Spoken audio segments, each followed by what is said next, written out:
Assalamualaikum dan salam sejahtera. Selamat datang kembali ke saluran ini.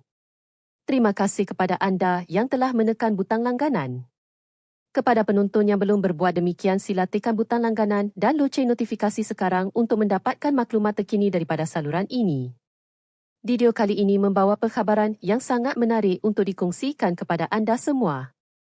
Kita akan membincangkan secara terperinci mengenai pembayaran STR Fasa 2 dan juga bantuan sumbangan asas rahmah bagi bulan Februari 2026.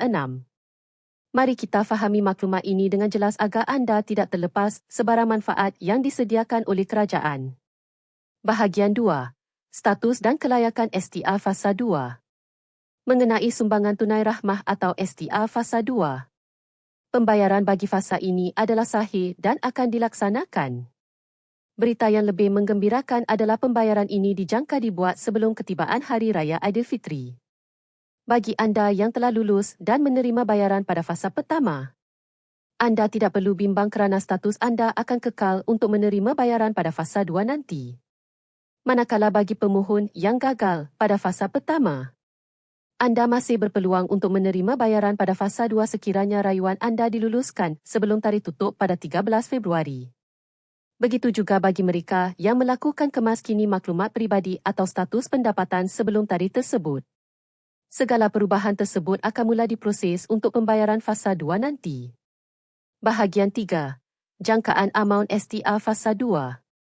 Ramai yang bertanya mengenai jumlah amaun yang bakal diterima untuk STR Fasa 2. Berdasarkan penelitian kami, amaun bagi fasa 2 ini tidak akan mempunyai perbezaan yang terlalu ketara berbanding fasa pertama.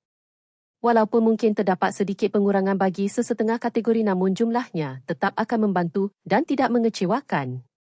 Bagi golongan yang mempunyai tanggungan anak seramai 5 orang dan ke atas, anda dijangka akan menerima amaun yang agak lumayan pada fasa 2 nanti. Kita nantikan pengumuman rasmi mengenai jumlah tepat amaun tersebut dalam masa terdekat. Bahagian 4. Keunikan bantuan SARA bulan Februari. Seterusnya kita beralih kepada sumbangan asas rahmah atau SARA. Bagi bulan Februari 2026, terdapat keunikan kerana akan berlaku 2 kali penyaluran bantuan. Pertama adalah pembayaran secara bulanan bagi mereka yang layak dalam senarai STR. Kedua adalah pembayaran penghargaan SARA secara sekali lunas atau one-off berjumlah RM100. Bayaran penghargaan SARA ini akan diberikan kepada semua rakyat Malaysia yang berusia 18 tahun ke atas tanpa mengira latar belakang pendapatan. Ini bermakna bagi penerima bantuan bulanan SARA, anda akan menerima 2 manfaat serentak pada bulan Februari nanti. Bahagian 5. Tambahan kategori ikasih.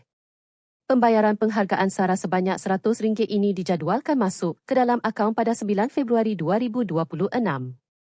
Inisiatif ini bertujuan untuk membantu persiapan menyambut bulan Ramadan dan juga sambutan Tahun Baru Cina.